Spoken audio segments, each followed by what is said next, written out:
Welcome to the series of final term preparation. ये final term की preparation series की video है।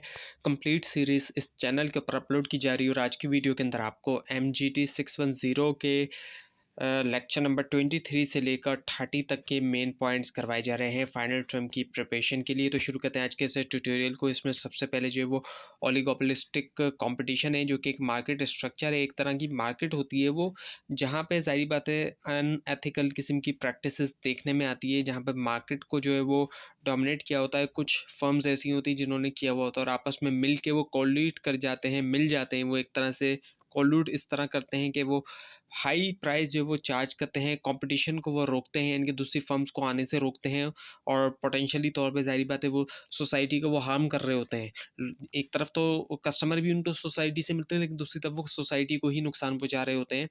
इसके अलावा इकोनॉमिक फ्रीडम को भी नुकसान पहुंचाते हैं, जो जस्टिस होती है। और ये गाड़ियों की इंडस्ट्री में भी अक्सर देखा जाता है इस तरह की प्रैक्टिसेस को। कुछ लिस्ट जो है बताई जा रही है, जो कि आइडेंटिफाई करती है कि जो अनएथिकल जो चीज़ें हैं। प्राइस फिक्सिंग होती है कम्प्लीटली, जो है वो कंपनीज जो है वो क्या करती हैं, एग्री करती हैं आर्टिफिशियली हाई प्राइस के ऊपर। फिक्स कर दिया जाता है कि इस प्राइस को हम रखेंगे। मैनिपुलेशन सप्लाई की जाती है, प्रोडक्शन को रोक दिया जाता है, लिमिट कर दिया जाता है ताकि प्राइस को बढ़ाया जा सके। एक्सक्लूसिव डीलिंग अरेंजमेंट होते हैं, रिस्ट्रिक्ट किया जाता है रिटेलर्स को कि वो बाय कर सकें कॉम्पिटिटर्स से या फिर सेल कर सके एक स्पेसिफिक एरिया के बाहर। टाइंग अरेंजमेंट्स जो है उनको भी किया जाता है, फोर्स किया जाता है बायर्स को कि वो परचेज करें अनवांटेड गुड्स जो है, साथ में डिज़ायर जो ख़रीद रहे हैं उसको। रिटेलर्स प्राइस मैनेजमेंट होती है, एग्रीमेंट्स होते हैं जो कि बताते हैं प्राइस जो है रिटेलर्स जो कि चार्ज कर सके। प्राइस डिस्क्रिमिनेशन होती है, चार्ज किया जाता है डिफरेंट प्राइजेस जो है डिफरेंट बायर्स को सेम प्रोडक्ट के लिए।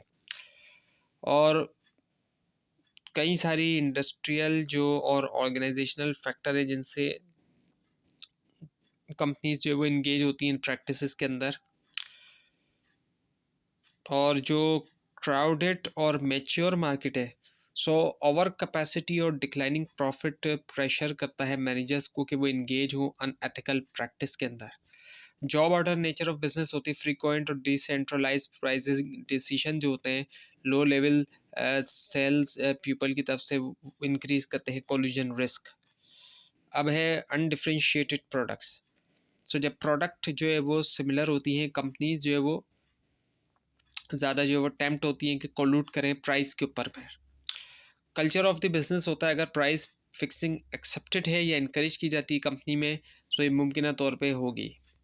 पर्सनल प्रैक्टिसेस होती हैं, रिवार्ड करना मैनेजर को सोली तौर पर प्रॉफिट्स के ऊपर ये इंसेंटिवाइज किया जाता है, कर सकता है अनएथिकल बिहेवियर। और प्राइसिंग डिसीजन की बात करें तो डिसेंट्रलाइज प्राइसिंग डिसीजन इंक्रीज करता है रिस्क प्राइस फिक्सिंग का। सेंट्रलाइज डिसीजन मेकिंग जो है वो रिकमेंडेड है। और ट्रेड एसोसिएशंस इंडस्ट्री गैदरिंग जो है वो फैसिलिटेट कर सकती है प्राइस सेटिंग डिस्कशन जो है कॉम्पिटिटर्स के दरमियान। और फिर है corporate legal staff, lack of proactive legal guidance जो है उससे क्या हो सकता है, प्राइस फिक्सिंग प्रॉब्लम जो है वो आ सकते हैं। ओलिगोपोलीज एंड पब्लिक पॉलिसीज़ की अगर हम बात करें तो इसके अंदर जो है वो 3 मेन जो है व्यू पॉइंट जो है वो आते हैं कि फर्स्ट है डू नथिंग व्यू। अब ये जो पॉइंट्स हैं ये एड्रेस करने के लिए है जो मार्केट कंसंट्रेशन है ओलिगोपोलीज के अंदर। पहला डू नथिंग। अब ये इस पे मुताबिक ये कि जो कंपटीशन है इंडस्ट्रीज़ के दरमियान जो है सब्स्टिट्यूट प्रोडक्ट के साथ, वो मिटिगेट करता है जो नेगेटिव इफेक्ट है रिड्यूस्ड कंपटीशन का ओलिगोपोली के अंदर। दूसरा है एंटी ट्रस्ट व्यू। ये जो पर्सपेक्टिव है एडवोकेट करता है कि ब्रेकअप किया जाए लार्ज अप कॉरपोरेशंस को ताकि इंक्रीज़ किया जाए कंपटीशन और लोअर प्राइस हो।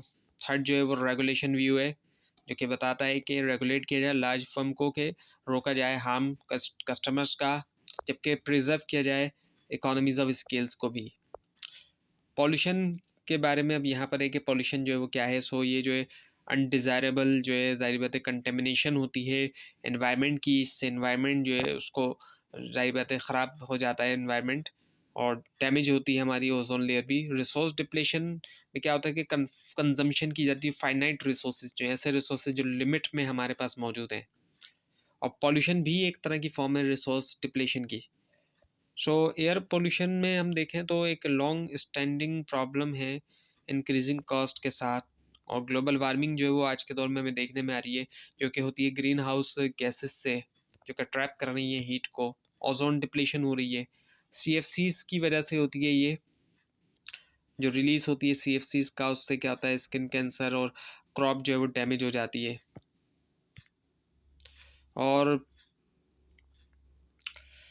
बर्न किया जाता है फॉसिल फ्यूल्स जो है, एसिड ड्रेन होती है इससे जब बर्न किया जाता है फॉसिल फ्यूल्स। इसके अलावा एयरबॉर्न टॉक्सिक है, जो कि लेस कैटास्ट्रॉफिक तो है लेकिन जो है वो हार्मफुल पॉल्यूटेंट भी है।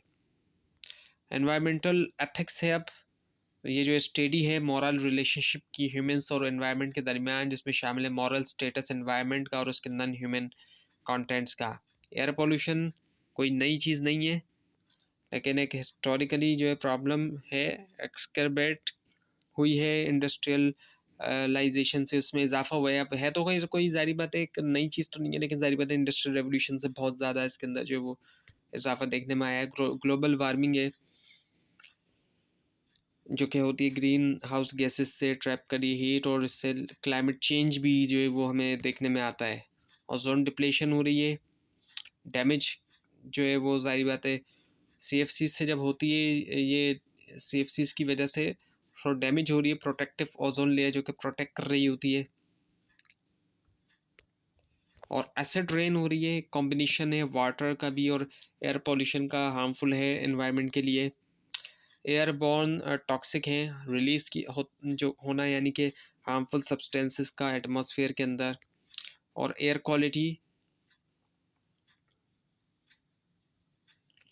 जो मोस्ट प्रिवेलेंट फॉर्म है एयर पोल्यूशन की, जबकि वो है कि गैसेस और जो पार्टिकुलर स्प्यूड आउट होता है ऑटोस और जो फाइन इंडस्ट्रियल प्रोसेस की तरफ से, और ये अफेक्ट करता है क्वालिटी उस एयर की जिसमें हम ब्रीथ करते हैं। प्रिवलेंट पॉल्यूटेंट्स जो है ऑटोस और इंडस्ट्रियल प्रोसेसेस की तरफ से उस एयर को अफेक्ट करते हैं जो ब्रीथेबल होती है, जिसमें हम ब्रीथ कर रहे हैं। वाटर पॉल्यूशन की हम बात करें, वाटर पॉल्यूशन एक लॉन्ग स्टैंडिंग प्रॉब्लम है, जो कि स्टेम होती आती है कहाँ से, ह्यूमन वेस्ट डिस्पोजल से।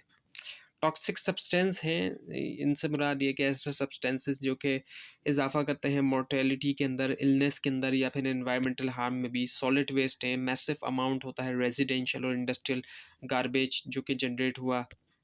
और न्यूक्लियर वेस्ट है, रेडियो एक्टिव मटीरियल, जो कि रिस्क जिनकी वजह से आता है लॉन्ग टर्म हेल्थ का और एनवायरमेंटल भी। और डिप्लेशन हो रही है स्पीशीज़ और हैबिटेट्स की। सो ये वेल नोन है कि ह्यूमन बीइंग्स ने जो है वो डिप्लीट किया है डजन्स ऑफ प्लांट्स और एनिमल स्पीशीज़ जो है। और क्या हो रहा है कि फॉसल फ्यूल्स जो है उनकी डिप्लेशन हो रही है। हिस्टोरिकली एक्सपोनेंशियल कंजम्पशन रेट जो है वो रेज किया है इसने, कंसर्न जो है सस्टेनेबिलिटी के हवाले से भी। और यहाँ पे भी वही लिखा गया है। और इसके अलावा जो है वो मिनरल्स की भी डिप्लेशन हो रही है। सिमिलर कंसर्न है रेट ऑफ मिनरल जो रिसोर्स कंजम्पशन है। अच्छा, टॉक्सिक केमिकल इन टेफ्लॉन जो है वो, जो टॉक्सिक इफेक्ट है PFOA का, या फिर जो 6-8 है, इसको यूज़ किया जाता है टेफ्लॉन के अंदर और दूसरी प्रोडक्ट्स के अंदर भी। एथिक्स हैं, जारी बात है पॉल्यूशन कंट्रोल के कुछ एथिक्स हैं। बिजनेसेस ने जो है वो हिस्टोरिकली इग्नोर किया है जो इन्वायरमेंटल इम्पैक्ट है, अनक्लियर कॉस्ट होने की वजह से। अब लोग बिजनेस कर रहे हैं, जाहिर बात है प्रॉफिट अर्न करना उनका मकसद है, लेकिन जाहिर बात है एक इन्वायरमेंट है उसको डैमेज कर रहे हैं। वो उन्होंने इग्नोर कर दिया कि अब वो जो भी बिजनेस कर रहे हैं वो इन्वायरमेंट को हार्म कर रहे हैं, लेकिन उन्होंने उसको इग्नोर कर दिया। और एक इग्नोर करने की ये भी वजह है कि उसकी क्लियर कॉस्ट नहीं है। अब जो वो बिजनेस कर रहे हैं उससे पॉल्यूशन हो रही है, उसकी एक कॉज ज़रूर है, लेकिन अब वो एक कॉज क्लियर ना होने की वजह से भी उन्होंने इग्नोर किया है। पॉल्यूशन जो है वो नतीजा इससे भी निकलता है कि ज़ाहिर बात है सिर्फ बिजनेस जो हो रहा है उससे तो एक तरफ है ही, लेकिन साथ में कंज्यूमर की तरफ से भी हमें देखने में आता है, जो कंज्यूमर यूज़ करते हैं और जो वेस्ट करते हैं चीज़ें, वहाँ से भी हमें देखने में आती है, ज़ाहिर बात है। उसके बाद इकोलॉजिकल एथिक्स है। पॉल्यूशन जो है एक फ्रे ये कि जो प्रॉब्लम है पॉल्यूशन की, उसको जो है वो देखा जाता है कुछ रिसर्चर की तरफ से एज अ प्रॉब्लम, जिसको फ्रेम किया जा सकता है in terms of our duty, हमारी ड्यूटी के तौर पे, कि हम उसको रिकग्नाइज करें और प्रिजर्व करें जो इकोलॉजिकल सिस्टम है जिसके अंदर हम रहते हैं। उसके बाद यूटिलिटेरियनिज्म और पार्शियल कंट्रोल्स आ जाते हैं। सो यूटिलिटेरियनिज्म जो है वो आंसर कर सकती है कुछ डिफ़िकल्टीज़ का ब्लैक स्टोन थ्योरी के साथ, और यूटिलिटेरियंस जो है वो देखते हैं एनवायरमेंटल प्रॉब्लम्स को मार्केट इफेक्ट के तौर पर, और ये कि आर्ग्यू ये कि पॉल्यूशन को अवॉइड किया जाए क्योंकि ये हार्म करती है सोसाइटी की वेलफेयर को भी। और जब मार्केट जो है वो नहीं लेती कॉस्ट जो है, सो ज़्यादा मोर ऑफ अ कमोडिटी, सो जितनी ज़्यादा कमोडिटी प्रोड्यूस होगी डिमांड के मुकाबले में,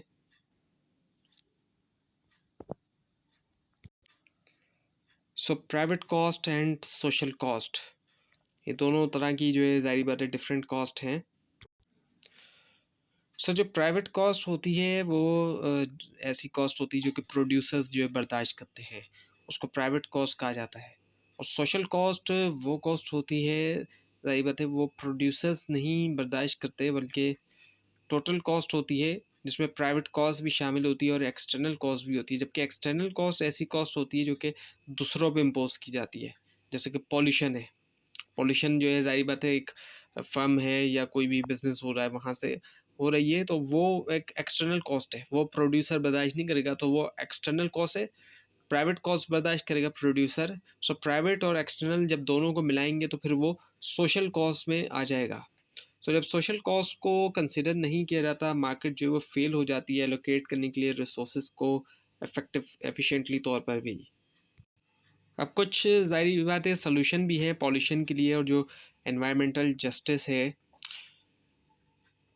इंटरनलाइज किया जाए कॉस्ट को, पॉल्यूटर्स जो है वो पे करें, जो डैमेज है उनकी वजह से जो हो रहा है, जो लोग कर रहे हैं डैमेज वो पे करेंगे अपने जो डैमेज किया उन्होंने उसके लिए। और ये कि पॉल्यूशन कंट्रोल डिवाइस, कोई डिवाइस जो है लगाई जाए जिसके ज़रिए कंट्रोल किया जाए, इक्विपमेंट्स को इंस्टॉल किया जाए रिड्यूस करने के लिए पॉल्यूशन जहाँ से आ रही है वहाँ पर ही।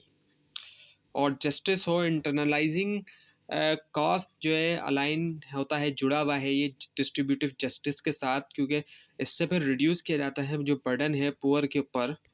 और एनवायरमेंटल जस्टिस है, पॉल्यूशन जो है डिसप्रोपोर्शनेटली तौर पर पुअर को ही अफेक्ट कर रही है और बेनिफिट दे रही है स्टॉक होल्डर्स को, और जो कंज्यूमर है पॉल्यूटिंग प्रोडक्ट्स के उनको। अब है cost and benefits. So cost and benefit analysis जो है इसमें इवेल्यूएट किया जाता है कॉस्ट और जो बेनिफिट्स होते हैं पॉल्यूशन कंट्रोल के। चैलेंजेस जो आते हैं, ज़ाहिर बात है चैलेंजेस भी आते हैं, डिफ़िकल्टी आती